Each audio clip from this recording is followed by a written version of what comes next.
more than 10 years, he used to write the exam questions for the level 2 and the level 3, of course, in the ethics part.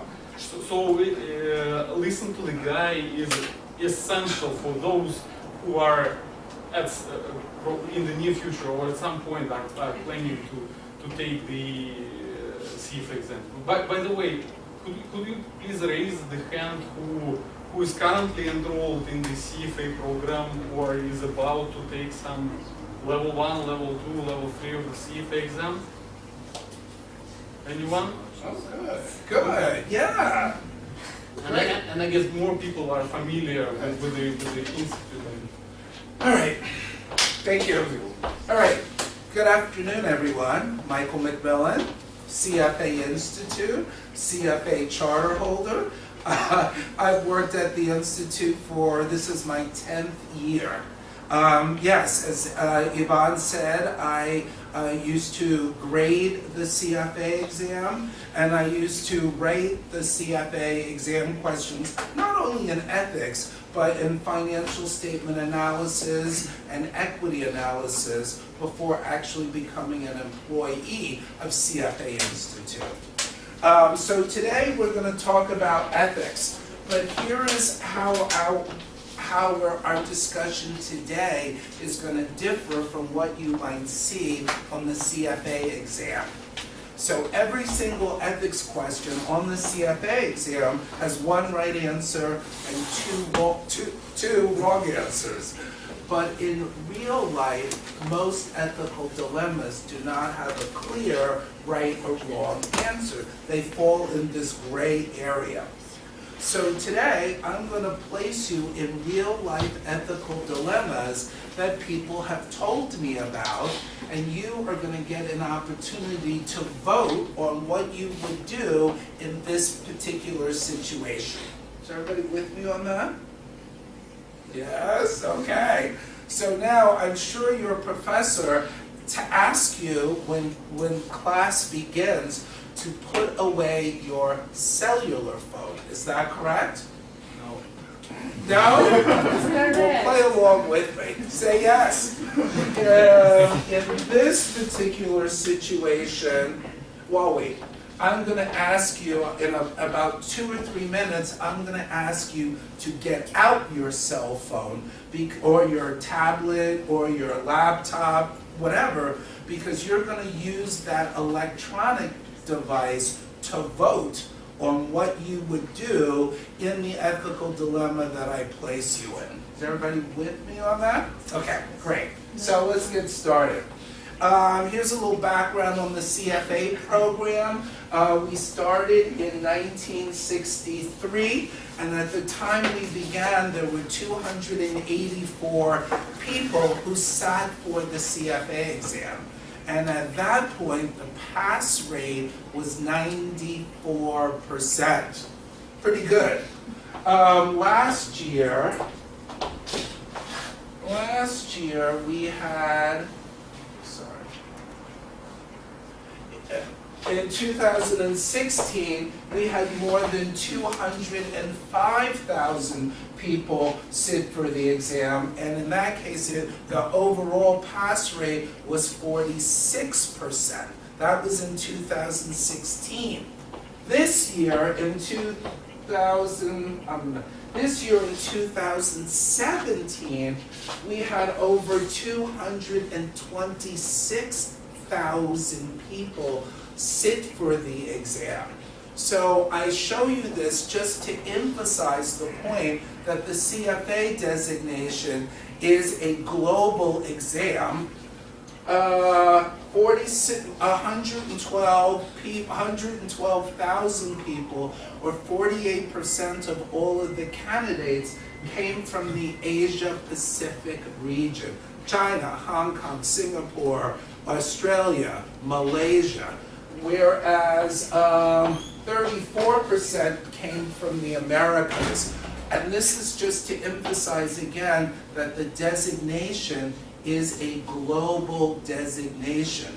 So if you have a desire to work in London, Hong Kong, Dubai, New York City, Paris, then the CFA designation may be your passport, if you will, to getting a job in those financial centers. All right?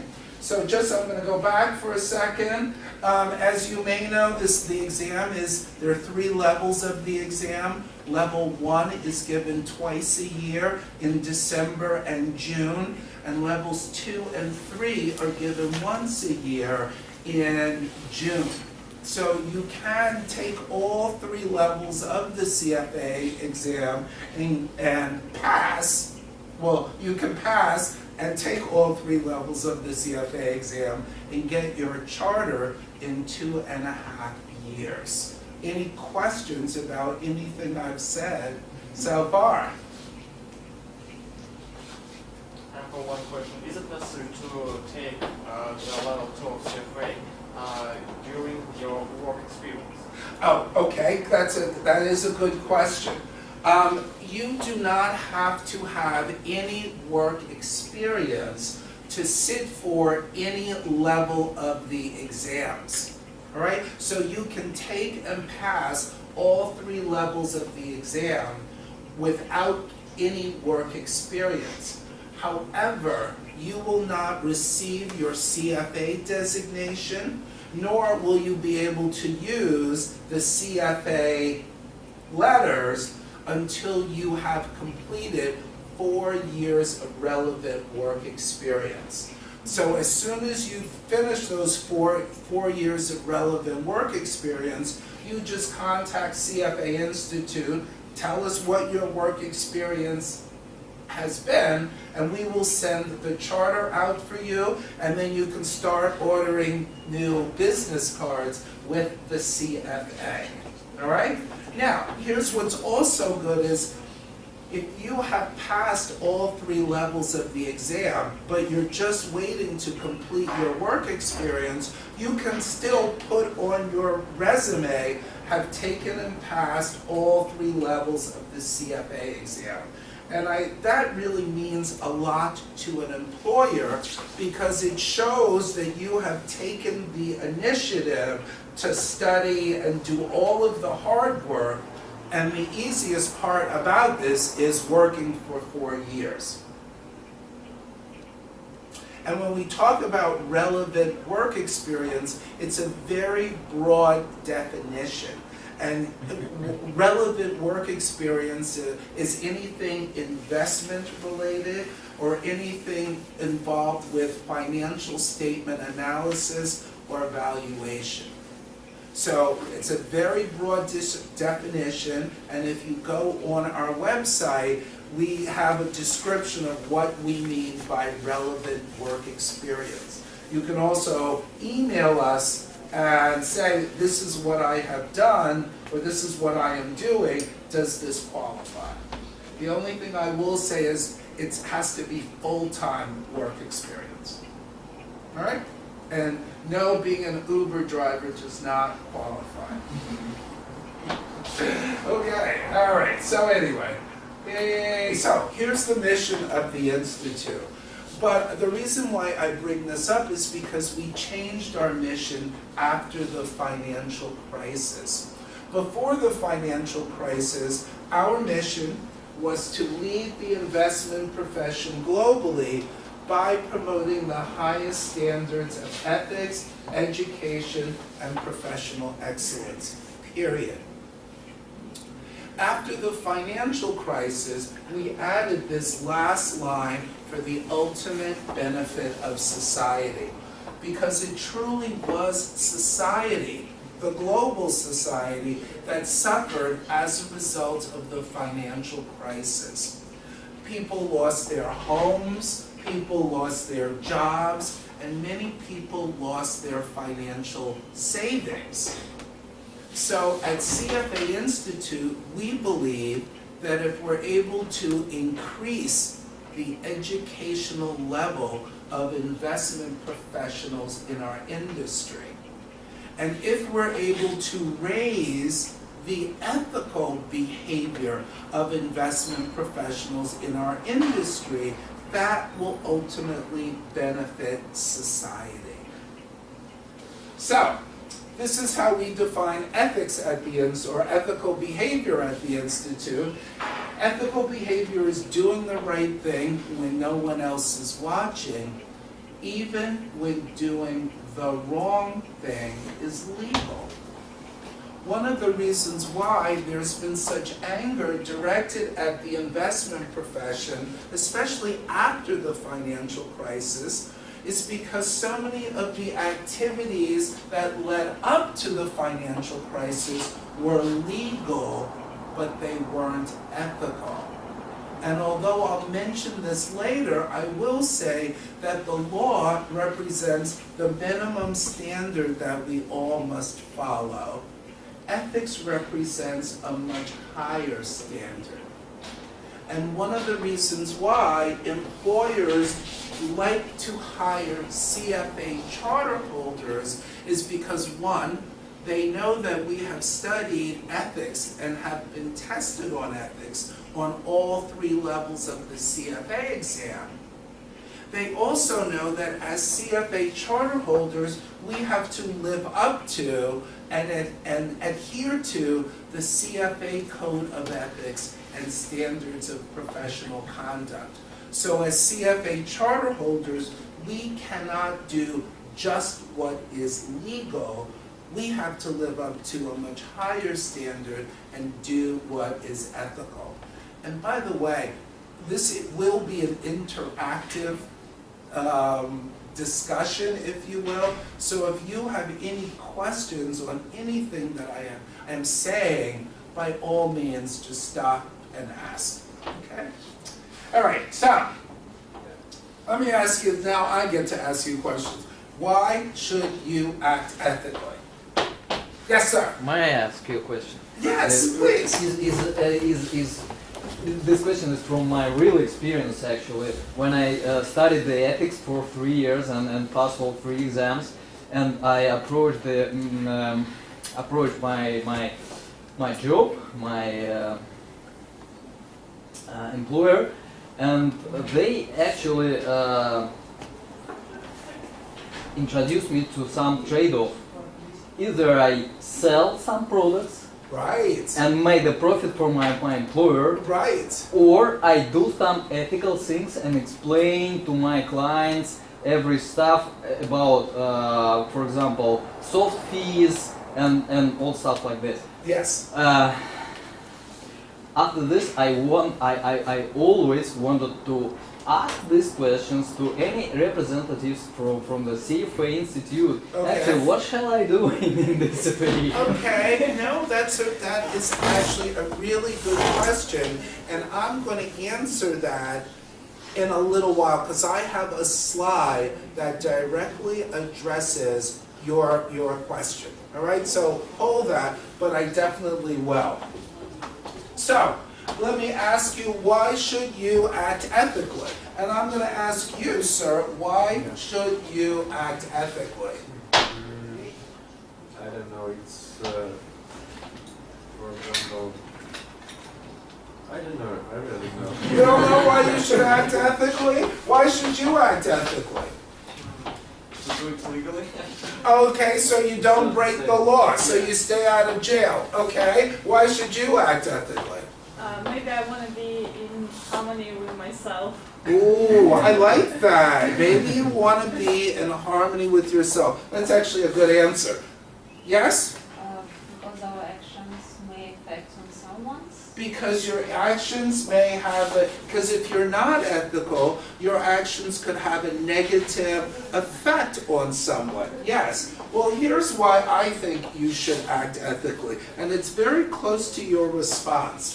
And May I it's- add something? Yes, please. I Yes. think that acting ethically is the most important thing to have a good relationships in long term. Yes. Yes. You want to have a good relationship long term with your clients and hopefully with yourself as well, right? So here's why I think you should act ethically, and it's a quote from one of the presidents in the U.S. And it says, "When I do good, I feel good. When I do bad, I feel bad. That is my religion." So that's why you should act ethically. not just to stay out of jail, but hopefully if you act ethically, you'll feel good about yourself. And hopefully if you act unethically, you'll feel bad about yourself. So that's really the only reason why. And in the same way, not only will you feel good about yourself, but you'll make your clients will trust you, and you'll remain in the business for a long time. But if you do something for yourself, then everything else will take its own course. All right? So, how many of you have seen The Wolf of Wall Street? Raise your hand. I can't believe this. Everybody around the world has seen The Wolf of Wall Street. So I ask you that because what did you think about the movie, and what did you think about the way investment professionals were portrayed in the movie?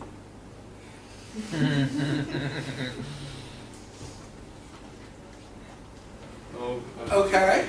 Did you think it portrayed people in a positive light or in a negative way? Negative way. Yes, I agree. But I'm here to remind you that this is really what investment professionals do. All right?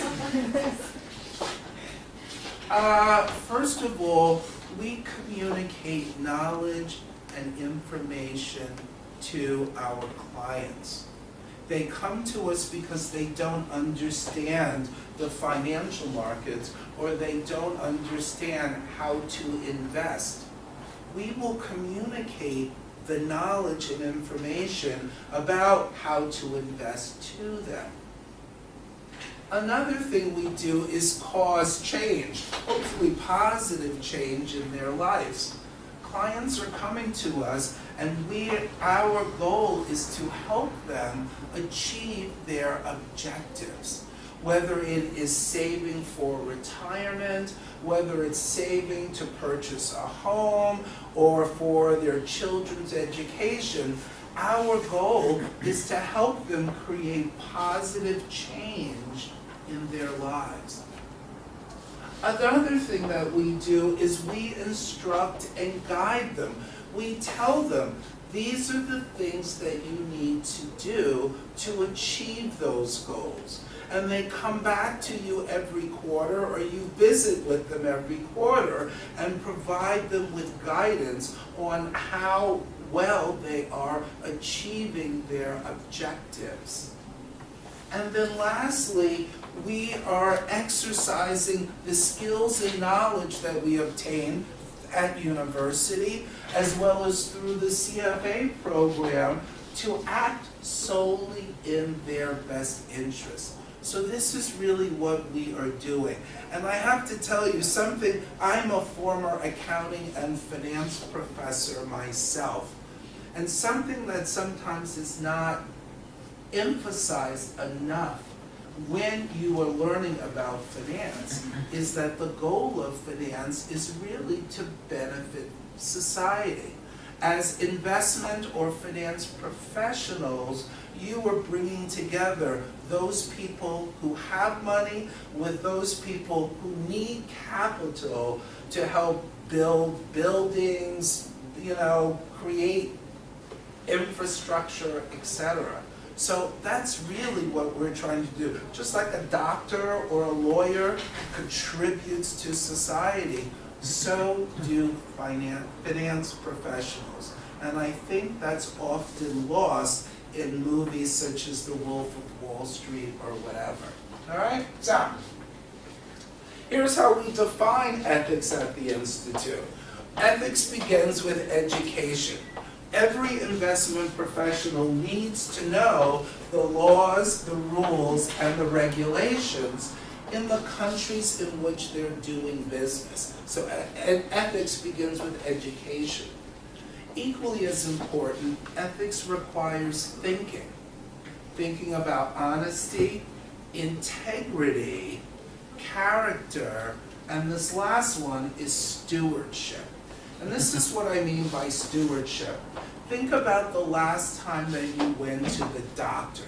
You went to the doctor because you were sick, or something was wrong with you. Is that correct? So you go to the doctor and you explain to the doctor what is wrong with you. The doctor asks you some questions, gives you a checkup, and then they prescribe a prescription or some course of action that you need to follow. While you're sitting there listening to the doctor, there is never any doubt in your mind that what that doctor is telling you to do is solely in your best interest. So in a sense, doctors are stewards of our health and body. As investment professionals, we need to be stewards of our clients' money because they are entrusting that money to us and they are expecting that we are going to carefully and responsibly manage their money. And there should never be any doubt in any client's mind that what you are telling them to do, partly to address your issue, is solely in their best interest. Not in the best interest of the firm, not in your best interest, but only in their best interest. So as doctors are stewards of our body, we are stewards of our clients' financial resources. So, a couple of things. Today, we just want to encourage you to become more conscious and aware of your own thoughts and behaviors so that hopefully you will recognize an ethical dilemma and address it before it becomes an issue. And also to recognize that ethical dilemmas are a normal and predictable part of many jobs in our industry. So here's an example. When you work on commission, does that represent an ethical dilemma? When you work on commission, what does that mean? What does that mean when you work on commission? That you earn money from the operation that you've done. Or you earn money from the products and services that you sell to a client. Is that right? So does that represent an ethical dilemma? Yes? And why? Because you can sell a lot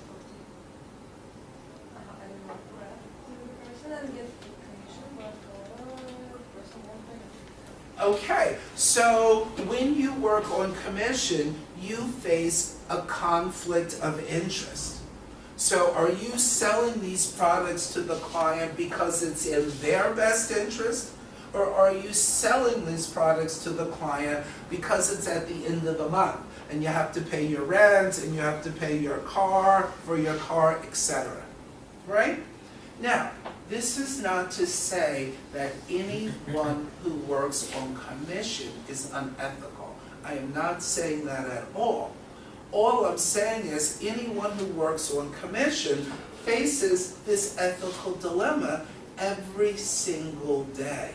That's the normal and predictable part of a job when you are paid on commission. All right? So what we're going to do is talk about some approaches for dealing with these issues. So I'm going to ask you at this point to get out your cell phone, laptop, whatever kind of device you have. Oh, wait.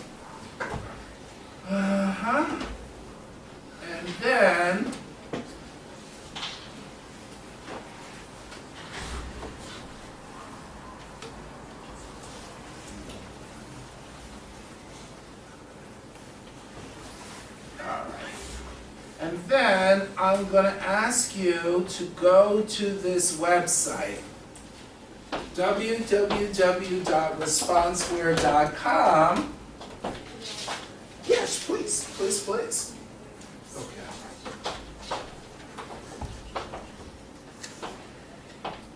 And type in CFA1. It's written that polling closed there. Yeah, it is. Fully closed, yeah. Polling closed, great. That's exactly what you should get, is polling closed. Do you want a phone?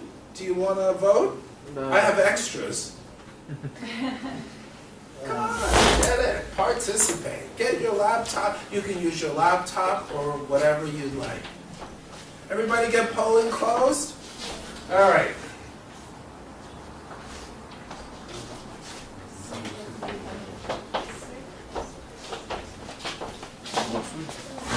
Okay, so what's going to happen next is I'm going to flip the screen and you're going to see a case not only on the screen, you are going to see that same case on your phone.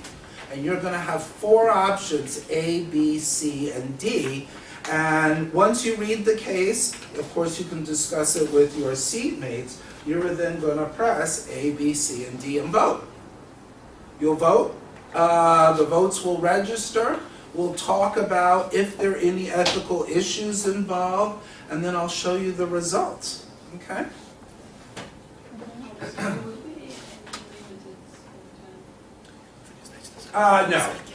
No limit of time, but I need to leave in about an hour, so please wake up. Okay? Is everybody with me on this? All right, here we go.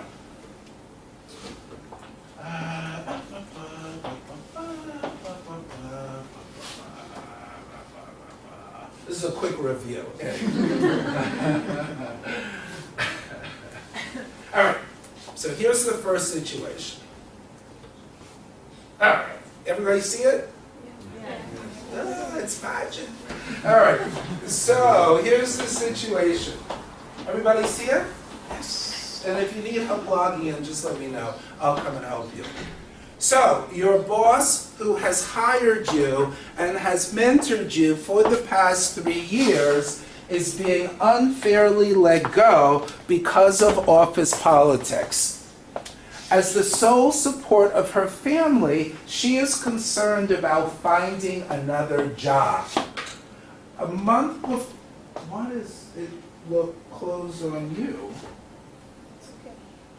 Okay, let's see if this, okay, did you vote, by the way? Not yet. It shouldn't say voting. Yeah, And then it's mine explains, I'm sorry. But it does work. Yeah, it works. Okay, great. There's no response button. You just press the answer letter, A, B, C, or D, and your response will be registered. Okay, so thank you. A month before she is scheduled to leave, she places a stack of files on your desk and asks you to copy them. She's being unfairly let go because of office politics. As the sole support of her family, she is concerned about finding another job. A month before she's scheduled to leave, she places a stack of files on your desk and asks you to copy them because she will use them in her job search. The files contain research reports that she wrote, marketing presentations containing her performance record, and spreadsheet models that she created. So what do? Do you A, copy the files, B, refuse to copy the files, C, only copy the research reports that she wrote, or D, only copy the spreadsheet models that she created? Do you have a phone, laptop, tablet? Do you have a phone? Do you have a phone, a mobile phone? Yeah, get it out. All right, so talk about it amongst yourselves and decide what would you do in this particular situation. And if you scroll up, oh good. You want to use your iPad or let's use your iPad. All right, you want to get on the internet? Okay, thank you.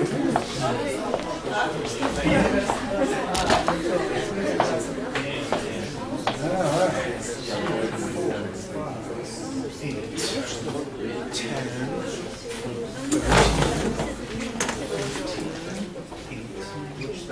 20, 22, 24, 6. All right. So you have the ABC and everything. All right.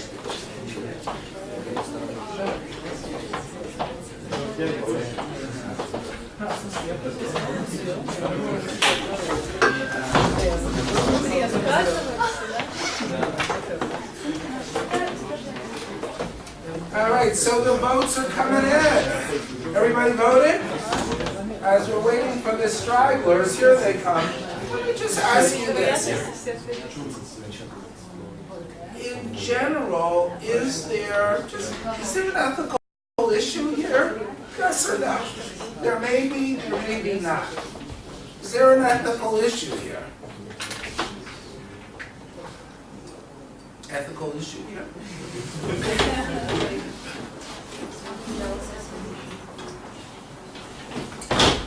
This is when you respond. Yes or no?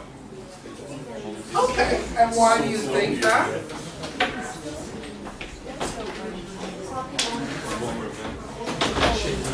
Right. Okay, all right. So you said you don't think it's correct to copy the files. And why don't you think it's correct to copy the files? There is the law. Does the law says if you copy files, we're sending you to jail? No, it's a different law. Protecting authors, so, Okay, so there are copyright laws, intellectual property, etc. So I get that. But she wrote these reports. It's her marketing presentation. It's her spreadsheet models that she created. but the person copying may get the idea or read the, I don't know, the stuff that she did. Right. And she might steal, I don't know, she might not steal it, but I don't know, there is a chance. Okay. Okay. Well, it says that she's going to use them in her job search. So yeah. Okay. All right. Let's see what people said, and then we'll talk about it.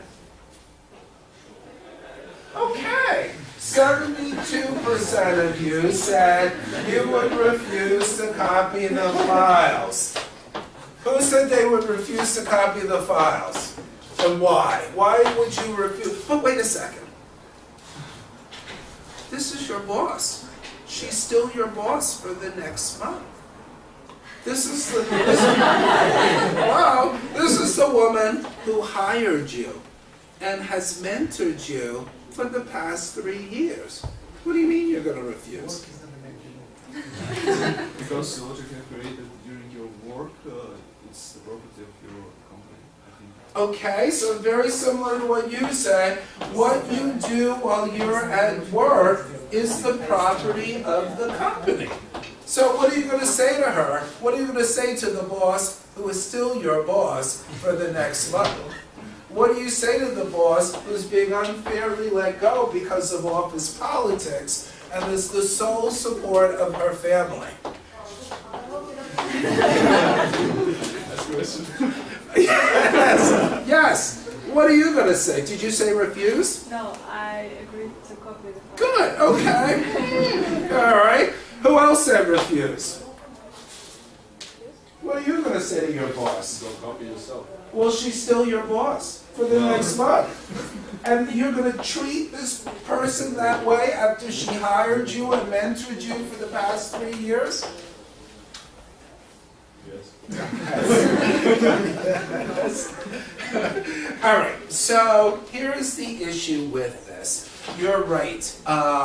Everything you do while you're working at the company is the property of the company. So because your boss is planning to take these files with her, by your copying them, you are in effect helping her steal company property. All right? So it's the same thing as if your professor said, here, take that tripod and I'll take the camera. Will you help me out to the car with it? Would you do it? Only if he gave you an A, right? So no, you probably wouldn't do it. But in this real life situation, the person copied the files. They copied the files because this individual was still their boss. They felt like they owed this individual some loyalty, and they felt that this individual was being treated unfairly. And they also felt, well, this person is still my boss for the next month. So they copied the files, but they felt uncomfortable about doing it. So a month later, after the boss left, this individual went to the boss's boss and confessed and said, I have to tell you, the person who just left, they asked me to copy these files. I copied them for her. She took them with her. I really felt bad about doing it, but I didn't know what else to do. So the boss's boss was not happy that this individual had copied the files. And they would have probably gotten fired if they hadn't confessed to what they had done to the boss's boss. Everybody with me? But here's the point about this case that I think really illustrates ethics and unethical behavior. And it's this.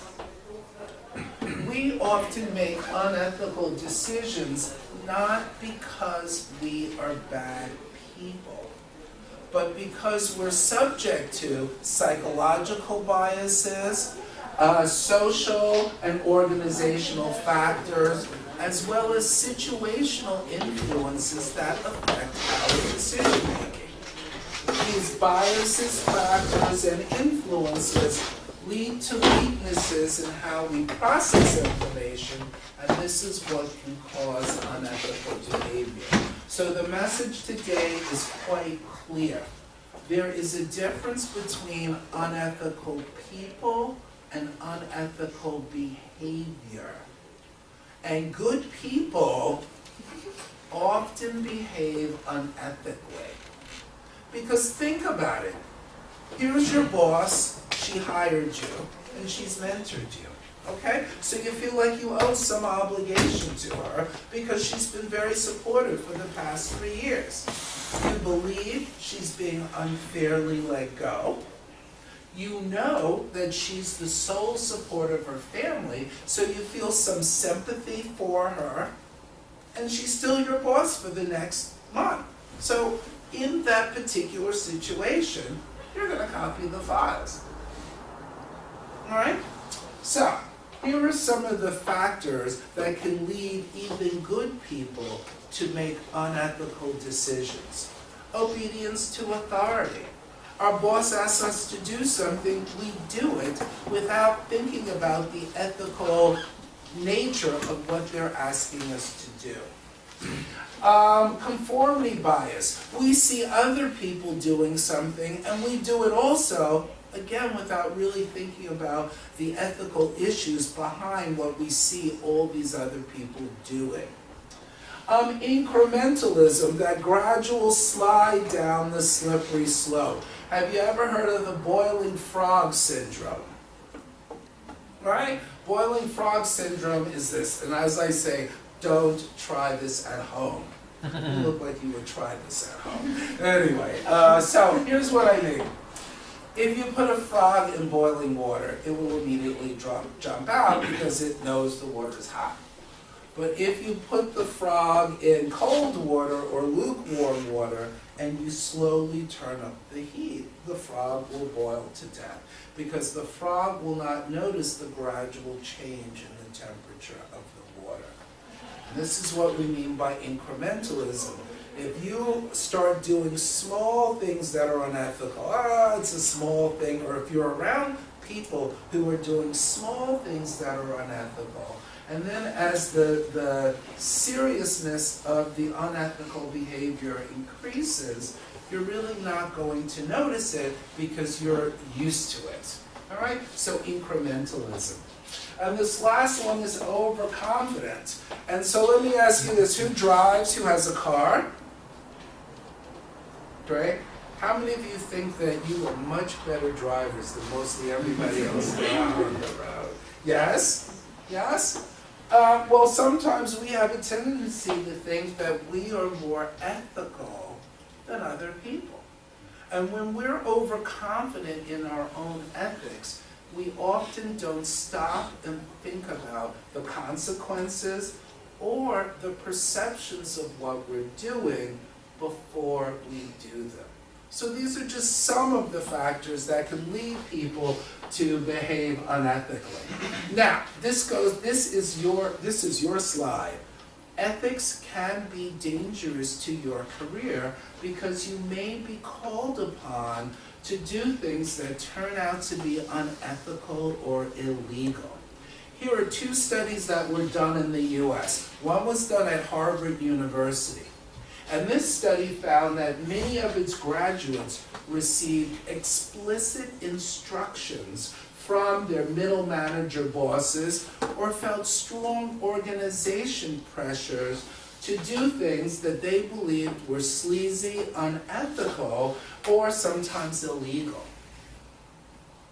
Columbia University's study found that 40% of graduates had been rewarded for taking some action they considered to be ethically troubling, while 31% of those who refused to act in ways they considered to be unethical believed that they were penalized for their choice, compared to less than 20% who felt like they had been rewarded.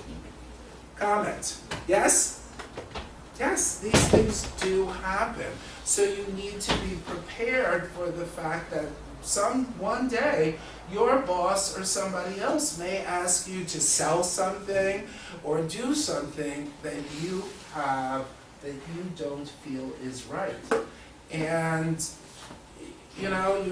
one of the reasons why we're here today is to kind of figure out, what do you do? What did you do in that particular circumstance? Lost my job. You quit your job. Not quit, I lost it. You refused to do to sell the products, and then eventually they fired you.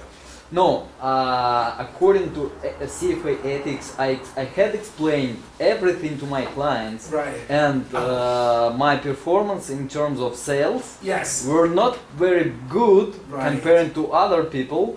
And 2 years later, Right. my boss approached me with some offer. Uh-huh. So again, thank you. I mean, this is all real life things, and that's part of the reason why we're doing these workshops, is to say that these things might happen, they probably will happen, and you need to be prepared at that point in time. Okay? All right, so here's our next situation. Another true story. You are a portfolio manager in the international sector who travels to a foreign country to investigate investment opportunities for your institutional clients. Now, the management of a large company that you investigate and a potentially attractive investment opportunity gives you a very expensive gift. So refusing the gift would be considered an insult in this country and harm the good relations that you've developed with the company's management. So accepting the gift is okay, because refusal in this instance would jeopardize an investment opportunity for your clients. B, probably okay if you give the gift to charity. C, probably not okay unless you tell your supervisor that you accepted the gift. Or D, not okay. So before you discuss this, let's make this more tangible. What do you think the expensive gift should be? Yeah. Car, it's hard to get a car on a plane, Can't get it in the middle seat. A watch, maybe?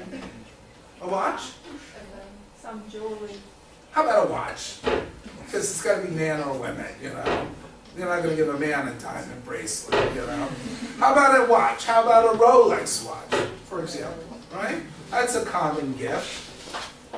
Common expensive gift we hope we get, but anyway. So what do you do in this? What would you do in this particular situation? And talk it over. Talk it over.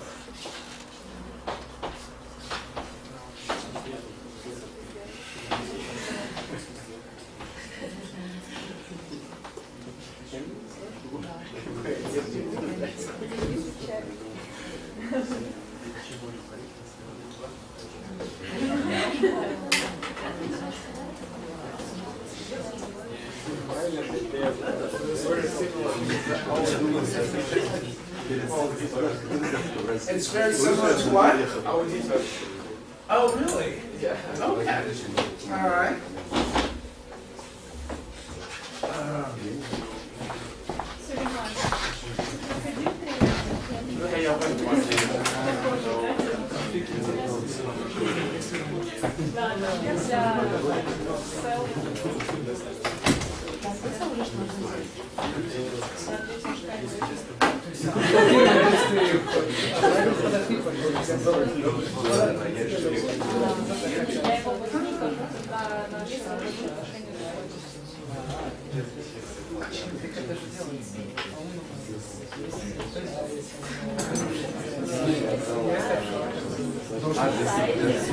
В одном случае вы оставляете себе, в другом случае, но говорите своему начальнику.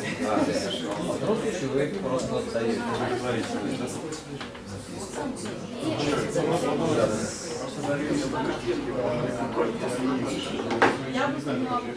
Вот благотворительность взятка. Просто это взятка. Хитрый взял, просто не мог взять, Я же буду инвестировать. Okay, so before I reveal the results, let me just ask, is there an issue here? Are there any Но issues там in проблема в this том, что particular если вы case? берете эту взятку, то вы Yes. портите отношения Yes? с... No. My answer is D. Okay, it's not okay. Okay, let's reveal the results. Let's see what people say. Okay. Well, you know, I can defend to every one of these answers. I'm a little bit disappointed nobody else wanted to give. Who said give the gift to charity? Thank you very much. Thank you. All right. So 15% of you said it was either okay, and who said probably not okay unless you tell your supervisor? Okay? Okay? So, so you come back from your trip, and you go, supervisor, look at what they gave me. They gave me this Rolex watch. And your supervisor says, you know, I was tired of seeing you wear that cheap swatch every day. We're glad that you got the watch, right? So it's okay. And who said okay? Because refusal in this instance. Who said okay? Did you say okay? Who said okay? Did you say okay? I mean, it's okay. 15% of you said it's okay.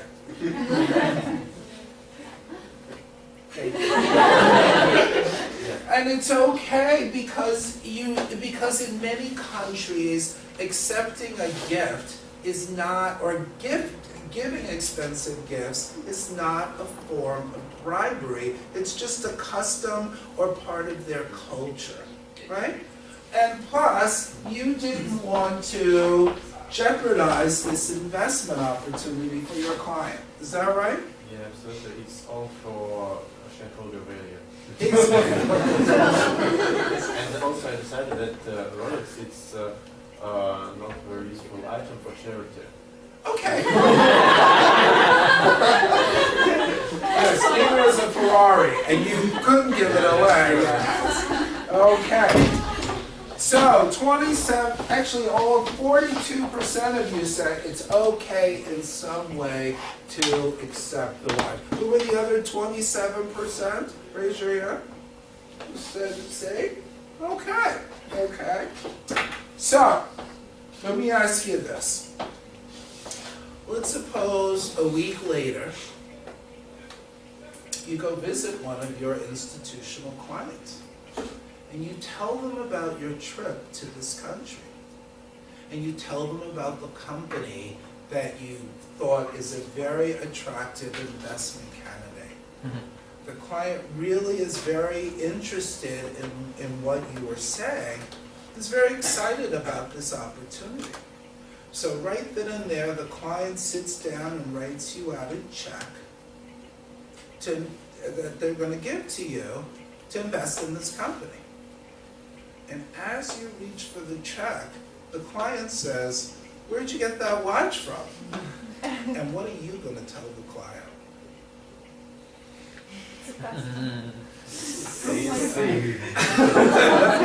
So I would tell that if it's one of these watches, you will not receive the chance to make such an investment. Say that again. Huh? What do you say to the client when he says, "Where'd you," or she says, "Where'd you get that watch?" But maybe I would not tell that situation to my client, but to the representatives of, let's say, fund or some company that I'm working for, because Well, your supervisor said you could go ahead and take the watch. no, of course I don't think that supervisor can say such thing, but so we have because it's, for me, this is not a situation where we can say no or can definitely say yes, because it will because in both situations it will hurt you. And not only you, but also your relations with this partner and with your company. Okay. But maybe you can solve this problem, I don't know, by buying this watch, maybe give the sum from them to, to your client, or maybe to your supervisor in your company, or because it's, for me, the overall value from the deal that you have achieved is much higher than the value of the gift that you have received. Okay. If you repay, all the gifts will go bankrupt quite soon. So what do you say to the client? Do you wear the watch to the client? The problem is, if you decided to keep this watch, Right. you have to explain your client that you decided to keep it. Otherwise, not You have to say him that proudly that this is a present Right. from the boss of this company. Right. I visit them. We have a good trip around Right. the company. They were nice to explain everything, and I asked them a lot of different tricky questions. And actually, as a symbol of our good relationship, maybe, or time spent, they decided to present me this watch. And if client is a business client and actually understand the value of relationship, he will actually appraise your fairness that you Okay. explain him. Okay. Okay, but now that we're in the real world. But if you are not really ready to explain this truth to the client, you don't need to. You need not to take this truth. Okay. Yes. Thanks. I Yeah. have one question. Why don't you have an option to take this gift after the deal is finished or done? Oh, so then you're going to tell the management, wait, let me get some clients to invest in it, and then give me the watch as a reward for having them invest. I'm not so sure about that. But, okay, so here's the thing. The client says, where did you get that watch? And if you tell the client, oh, by the way, this company I just told you to invest in, they gave me this $10,000 watch. How do you think the client is going to view you? But why are we going to tell this to clients? I'm sorry? Why are we going to tell this to clients? Well, that's why I was asking. If the client says, hey, where did you get that watch from? What would you tell the client? I don't know. That's, Present from my wife. yeah, like what? So you would lie to the client. You would lie to the client. What is worse? I mean, That's an ethical dilemma. Yeah, so you would actually lie to the client, and why would you lie to the client? Because you know that that client would feel that your independence and objectivity have been compromised by the fact that you took a $10,000 watch from a company that you are now recommending to him or her. Is that right? Okay, but wait, I'm not finished yet. Who said not okay? Who said not okay? All right, so what's your name, sir, in the back? Roma. Roma. Roma. Okay, so here's the question. Let's suppose it's the last night you're in this country, and management takes you out to a big dinner. And at the end of the dinner, they call you up on stage, and they say, Roma, we have a small token of our appreciation, and they give you this gift. Now what do you do? I'm asking about exchange rate and... So you're saying, can I have something else instead while you're up on stage? Huh? If it's less 3,000 rubles, it's all okay. In Russian law, it's possible less than 30,000 Okay, all right. So, do you think the roller, so while you're up on stage, you're gonna say, can you tell me how much this costs? So you just try to evaluate it from the person. It is not necessary to refuse I can immediately. explain my partner that I see good opportunities in the company, and I think that it will be some problems with our partnership if I give this present. And it's because I can't give it, and I have very nice feelings because. I got it. You want to add to that? No. This is what she said. I'm asking it after. Okay, all right, so now, I think what your response to this situation is a very good one. Because while you're up on stage, it might be very uncomfortable for you to refuse the watch, because it would cause embarrassment to the giver and really perhaps harm your relationships with the company. But once you get off stage, you can return the watch to the individual and say, thank you very much for this watch, I appreciate it, but unfortunately, my country or my company will not allow me to accept this gift. And when you put it in that way, that you're not refusing it, it's because of the country or whatever that prevents you from taking it. So that's one way to get out of the situation. And if you don't live in Russia, if you live in, okay, I'm not going to start making jokes. All right, so if you live in Cyprus, you could go, yeah, I'll take the watch. No, I'm only kidding. In No, our country, yes? you have to report to your supervisor and you've been given this gift. Right. And you have always an option not to report anything. Yes, we definitely have a restriction not to get gifts more expensive than there is a specific amount, and it's really very, very small gifts.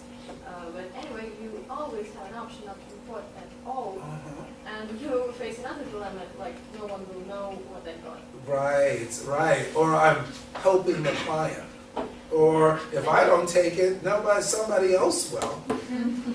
Yeah, but no, I have another exception, and I can explain why did I put D as an answer. Okay. Not okay.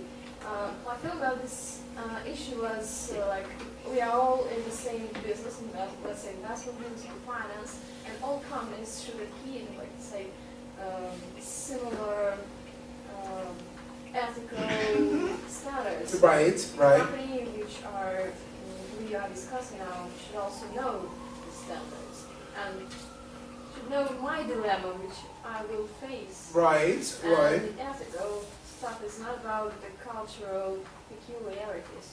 We say that the standards are global and should be globally accepted. I got it. Treated similar. The company which is trying to do this gift to me should also know that, and it's a little bit unethical on their side to face me in this situation. I completely agree with you, but I will also say that different countries have different rules. So I did not know the rule here was you couldn't accept a gift for $3,000. And I'm just going to pull a company, rubles, sorry, yes, rubles. Okay, but let's suppose if I'm from, and I'm not saying anything bad about it, but suppose if I'm from Argentina. they may not have any rules in You Argentina. might be killed in Argentina for all questions. Yes, or whatever. So, to be honest, the company may not know what the particular rules of what your country is. Now, there are certain companies in the U.S. that if I work for ABC company, and I'm always traveling overseas to a lot of these countries that like to give expensive gifts, then oftentimes my company will send a letter out to all of those people who I'm going to meet to say, when you meet with Dr. McMillan, please know that we have a policy of etc. So the company can warn the gift giver from the very beginning to hopefully prevent that. But also what you can do is, if you really don't want to insult someone, you can accept the gift on behalf of your company and then actually give the gift to your company when you get home. Because some companies also have that policy, is that if you are really in an uncomfortable position, just accept the gift, but make sure that you give it to us when you get back to wherever you are. All right? Okay, any other questions or comments? Questions, comments? No. All right. I should say, the CFA Institute years ago used to have a $100 gift limit. And we removed that $100 gift limit because we are a global organization. And it was hard for people to translate, well, what is $100? It's 268 rubles, that I know. But what is it in Thai bahts? What is it in, Ukrainian hryvnias? Hryvnias, right, whatever. So you would always have to translate that into whatever your home currency is. That's the first reason. The second reason why they got rid of the $100 limit is because what do you mean by $100? Do you mean $100 wholesale, $100 retail, $100 face value, $100 market value, right? So suppose if someone invites you to the finals of the World Cup, and the face value of your ticket is $100, but you know that the market value of your ticket is 10 times that amount. Can you accept the ticket because it does say $100? Right? So anyway, we removed the $100 limit out, and now our standards say you cannot accept any gift that could be reasonably expected to compromise your independence and objectivity. So now it's more of a judgment call. But as always, and I'm glad I like this example with the 300 rubles, 3,000 rubles, is that $50. About $50. What I like about that is we used to have, the CFA used to have $100, just as an example. But our code and standard says that charter holders must follow the stricter of the code or the rules and regulations in the country that you're doing business with. So though as a charter holder, you could accept a gift of $100, as an investment professional doing business in Russia, or as a Russian investment professional, you can only accept a $50 gift. All right, so whichever rule is stricter, you have to follow. Okay? All right, so we'll move on. Run this by the legal department, but run super fast so the ethics department doesn't see it. All right, so as I mentioned to you before, there's a difference between the law and ethics. The law tells us what we can and cannot do. Ethics really focuses upon what we should and shouldn't do. So in the professor's case, it was perfectly legal for him to sell these products. He can sell these products to his clients. But the question is, should he sell these products to his clients? So as CFA charter holders, we can't just focus upon what we can and cannot do. We have to focus upon what we should and shouldn't do. And again, that's one of the reasons why the demand for charter holders continues to remain strong, because they know that we have to live up to ethical standards. All right, so here's another one, another true story. You are the director of research of Parmite, a very conservative and prestigious global investment management firm. You have interviewed over 75 people for an equity analyst position and have narrowed down the applicant pool to one, Jones. And Jones can be a man or a woman, by the way. Jones has a finance degree from a top university, a 4.0 grade point average, and was the senior class president. When you Google Jones's name, a YouTube video comes up showing a sparsely clad, i.e. half-naked, Jones drinking and partying with friends. You also notice that Jones has made inappropriate comments about friends on Twitter. So what would you do? Would you hire Jones? Yes. Would you try to find more photos of Jones? Would you ask Jones to explain the pictures and Twitter comments, or would you not hire Jones?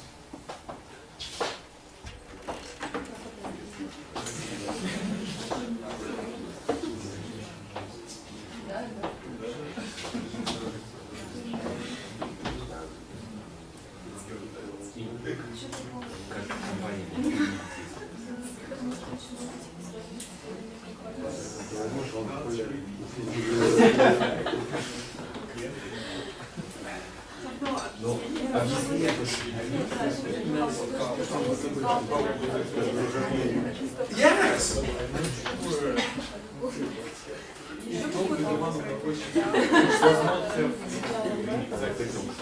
Yeah, this is not, it's just an ethical dilemma with no right or wrong answer, right? So many of these things really don't have right or wrong answers, yeah. Mhm. Okay, so we're waiting for those last 6. And you know, I always struggle with the wording in this, because I've tried to craft the problem so that it could be a man or a woman. But most people always think it's a man, right? So and that term sparsely clad doesn't always translate, you know what I mean? So I always struggle with how to phrase this in the right way. So I'm gonna just figure out, let's see what people said right off the bat, and then we'll talk about it.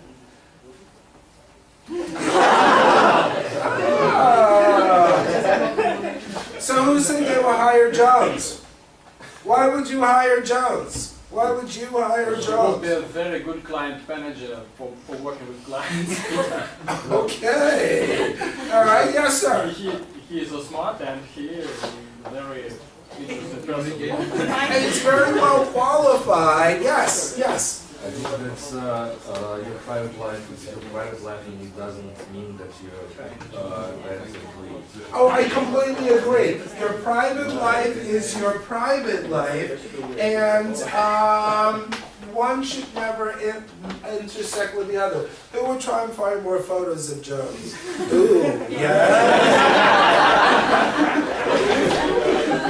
I need to have a complete portfolio.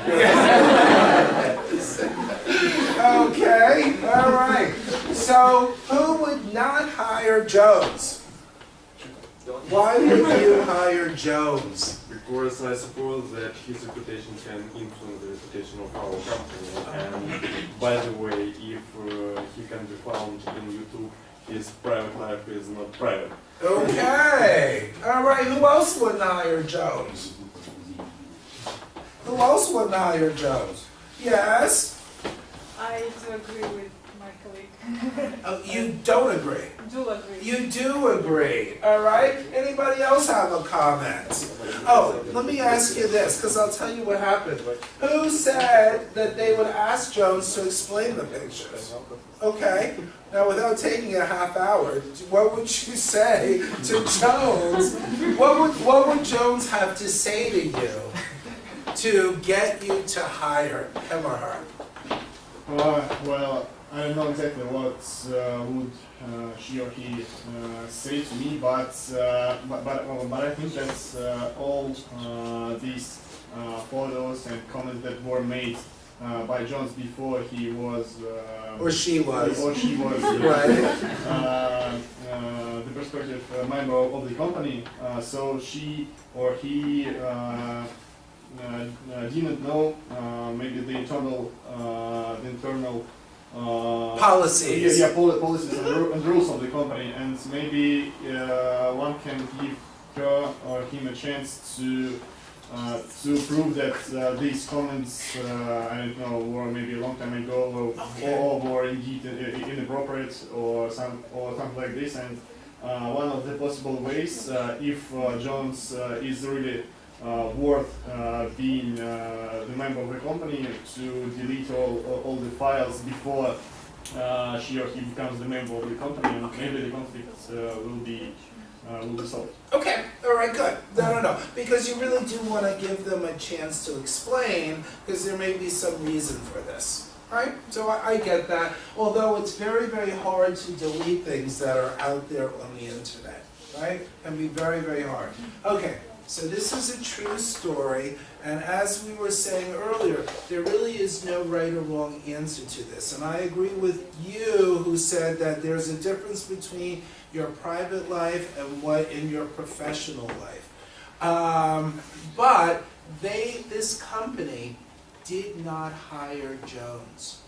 They did not hire Jones because the company felt, one, they had a reputation for being conservative, they were prestigious, but also the company felt that if they could find all of these pictures and comments about Jones, so could clients of the firm. And they didn't want clients coming in going, hey, I saw your equity analysis. Equity analyst partying and drinking with friends or making inappropriate comments. So here's really the point about this is that when you look for a job nowadays, your social media imprint or footprint, as they say, is going to be a factor in whether you're hired or not. Companies will Google you. They will look to see what you've posted on your Facebook page, and they will look and read your Twitter comments. I've heard this from a number of companies. And if they don't like what they see, you will not be hired. And in this particular case, although the company felt that Jones was very qualified and whatever, there were 74 other people who were competing for this job. And they said, well, we have a whole bunch of people that we can pick from or select from that have used a lot better judgment than this individual. So I encourage you to really think about anything that you post out there, because it really could affect your policies. Yes? What happens in the aspect is all these companies that are really concerned about their reputation, I can explain why do they feel so about certain behavior. Right. And it's a very similar example to the one with the ball of frog, you know. Right. When you start doing something small, you will not demand how the level will see. Right. As Right. long as you allow yourself to make public some personal stuff, because when the company can find something on Facebook and YouTube and so on, so of course you're making it public. It's no longer your private life. Right. It's public, and you publish it by yourself. Right. The company feels that you will not have this barrier, you will not feel the barrier someday and publish something about your client. Right. Facebook account. Or something about your employer on your Facebook account or so. Yes. And Yeah. nowadays all companies have a lot of training courses for their employees about different soft skills And today I had a soft skill training about communication and leadership. And one of the issues there that was raised was when every single act is a brick in your reputation, and you have to find a lot of bricks to bring this wall. Right. And you need only one wrong brick to destroy everything. Right. Right. And it has a lot to do about reputation of you and the relation between your reputation and your company's reputation. Right. And to translate that, it's the expression that says it can take 10 years to build a reputation and 10 minutes to destroy it. So think about when you are, because no matter what your privacy settings are, it always seems like that information gets out. So just be very, very careful about what you are posting in whatever website or whatever social media that you're using, because companies do look at that and can decide not to hire you if there are things that they don't like. Notice I said inappropriate comments. And the question is, what do you mean by inappropriate comments? That's up to, there's no definition of that. But here's the thing, you can say certain things to your friends. You can call them certain names or whatever, because they're your friends, that you would never say to a stranger or someone that you don't know very well. But if I'm a recruiter, if I'm in the human resources department, and I see you have made this comment to someone else, I don't know that that's your best friend or that's your close friend. All I'm doing is reading some rude comment that you made to someone else. So just be very sensitive to the fact that people are looking at your social media. And also, once you get hired, there have been a number of stories of people who have worked for a company, and they do have compliance people who monitor their employees' social media, and they'll see something that someone that posted about the company or about a client, and person is fired as a result, all right? So yes, there is a difference between your social and professional life. I just don't need to see your social life, neither does the company. All right, so some fundamental ethical principles, whether you're a doctor, a lawyer, accountant, whatever, these are basic principles that everybody should follow. You should always put your client interest first. It's important to maintain your independence and objectivity. You should always strive to avoid conflicts of interest, but if you can't avoid them, like the professor said, you should manage them. And the best way to manage them is through full and fair disclosure. So when the client asks you where you got the watch from and you say, oh, it was a gift, and that's all you say, that is not full and fair disclosure, right? Preservation of confidentiality, not only your clients, but your employer's confidentiality. Deal fairly with all clients, and whenever you're making an investment analysis or a recommendation, use reasonable care and prudent judgment, all right? So, what guides a charter holder, as we say, a strict code of ethics and professional standards. Every year as a charter holder, we have to sign an affidavit saying that we've lived up to and upheld the CFA code of ethics. And you go through so many years getting this thing, you wouldn't want to do anything that could jeopardize or have it taken away. Because we can give it, and we can take it away, unfortunately. All right, so I'm going to skip this one. And somebody said this, honesty is the best policy. Okay, now what's the second best policy? And here's how I answer that is, if you want a job in this industry, honesty is not always the best policy. However, if you want a career in this industry, honesty is the only policy, because no one stays in this business 5, 10, 15 or more years by being dishonest. Have you ever taken your car to a mechanic and you think that they've overcharged you or they haven't really fixed the problem? Has that ever happened to you? No, never? Never happened to anyone? Well, good, you have honest mechanics here.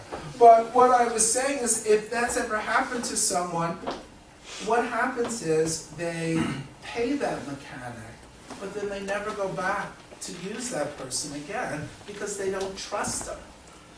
And what is lost is, so the mechanic made some money off of this individual, but what they've lost is that long-term relationship that that person would have established with this person. So, situational influences have more to do with unethical behavior than a person's character. Under the right conditions, good people, and I mean all of us in this room, can be induced, seduced, and initiated to act unethically. So, I'm going to just finish up on this and talk about rationalizations. We use rationalizations to reduce or avoid the negative effect that comes when we do something that's unethical. We use rationalizations to justify behavior that is inconsistent with our own image of ourselves. We also use our rationalizations to change the perception of a situation, again, to justify our own unethical behavior.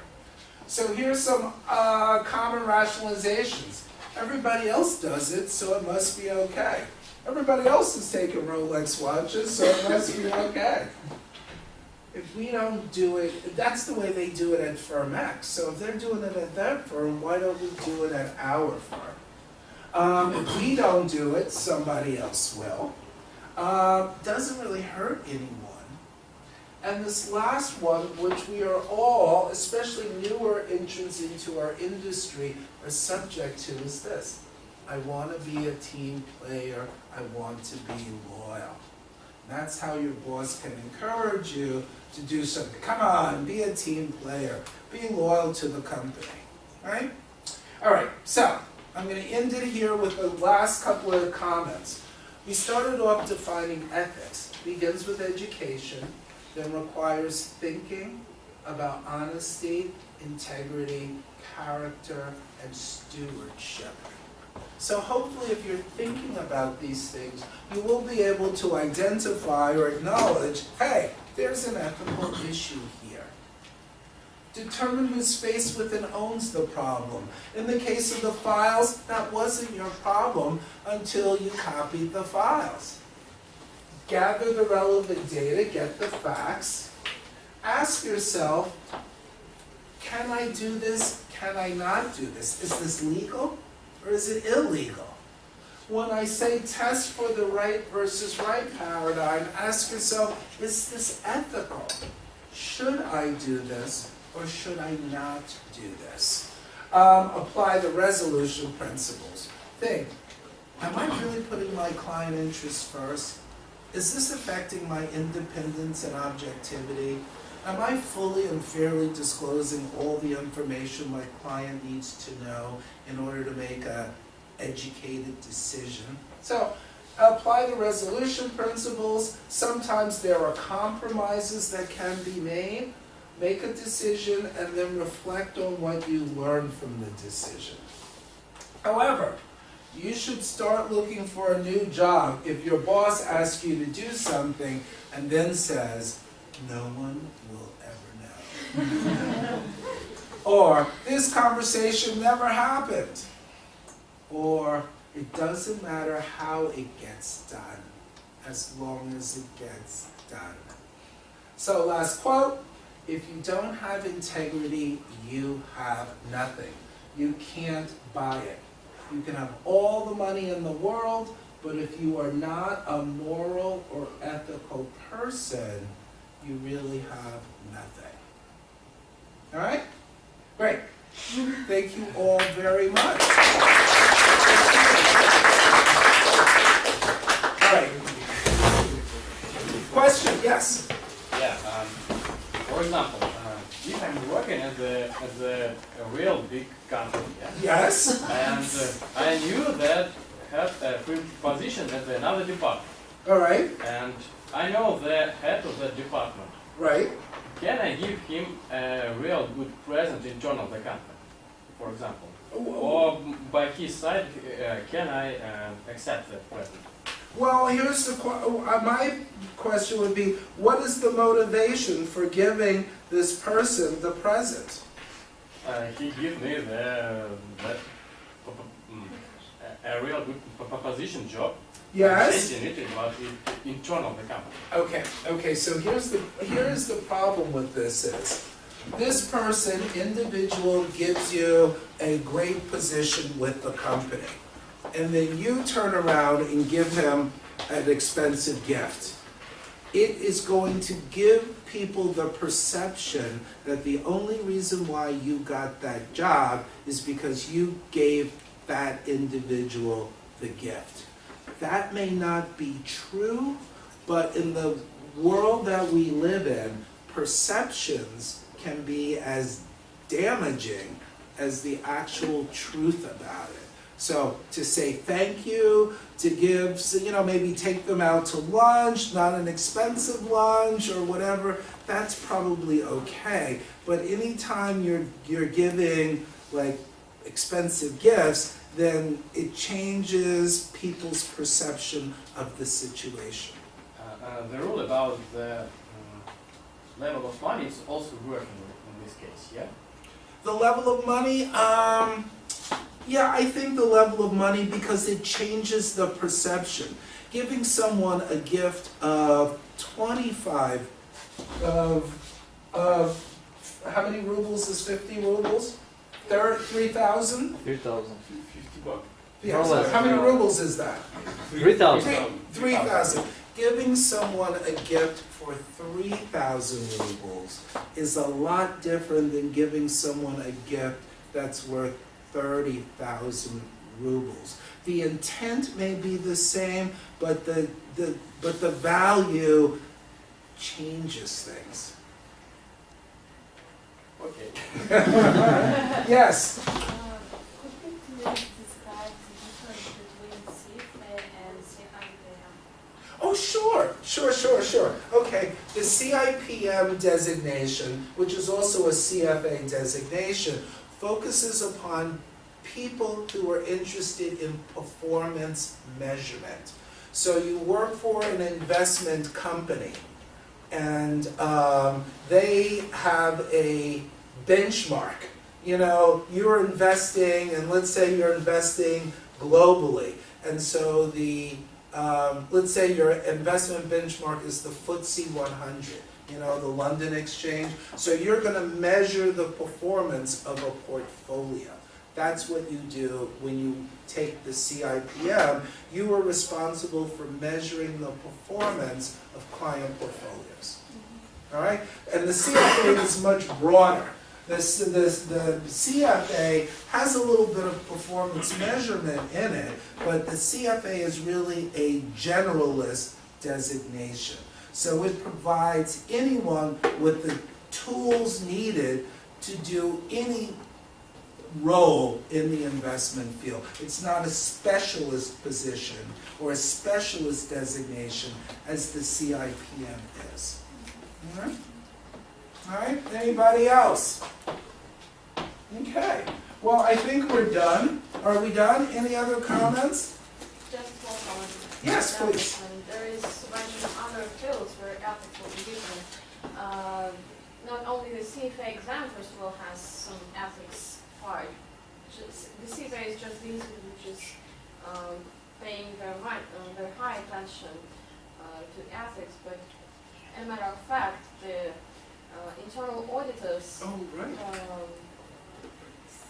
sphere and internal auditors exam, which consists of 2 levels as far as I'm concerned, also pays attention to ethics and it has questions about ethics, and the challenges there and the conflict of interest there is quite similar to the one described in the handbook of professional conduct provided by the CFA Institute.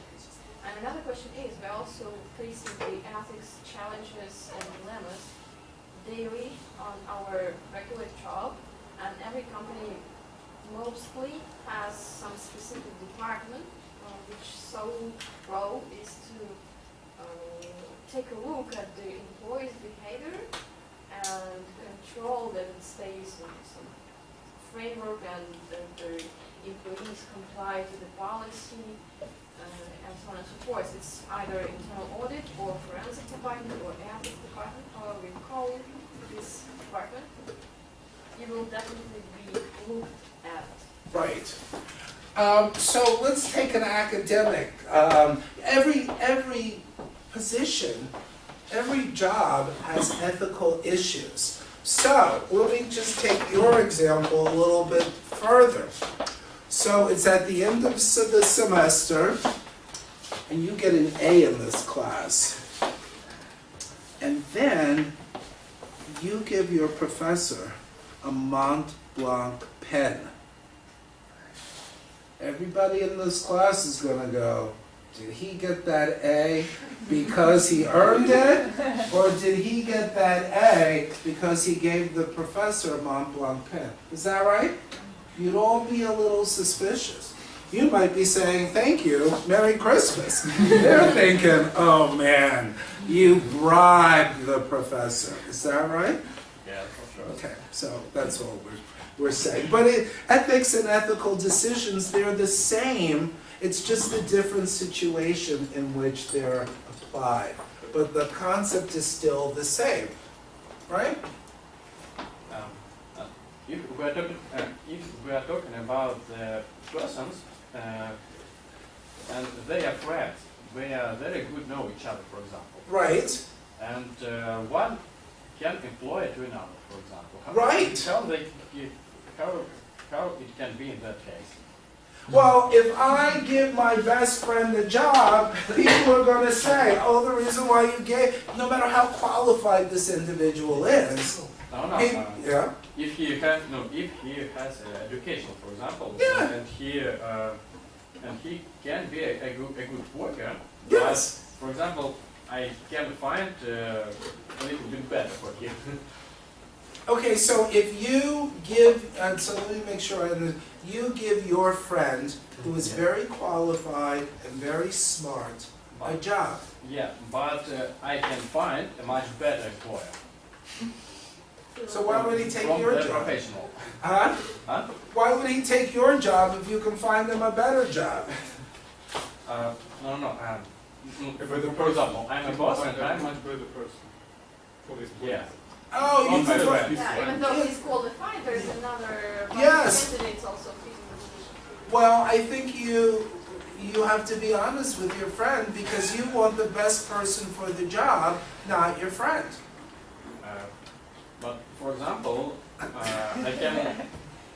My friend will not kick me, for example, in the future, and I know that he has. We have a relationship, and I know that. Well, if you have a relationship with this friend, then hopefully you can be honest with this friend and say, I would like to hire you, but you are not as qualified as someone else, right? I mean, this is the whole issue with politics. Not that I want to go down that road, but people hire their friends and friends for political jobs, although they are not qualified for them. Is that right? That's how corruption comes about. Yes. So you never want to do anything that's going to compromise your independence or objectivity. Not only actually compromise it, but give the perception. Because as I said, if you took that $10,000 watch, that company could be the best company in the world, but I am not going to trust that the reason why you are telling me to invest in it is because it's a good company. I'm always going to believe that the reason why you want me to invest in it is because they gave you that gift. And you could talk and talk and talk, you're just not going to change my mind. Right? Mm-hmm. Yes. All right, we are done. Thank you all very, very much, by the way.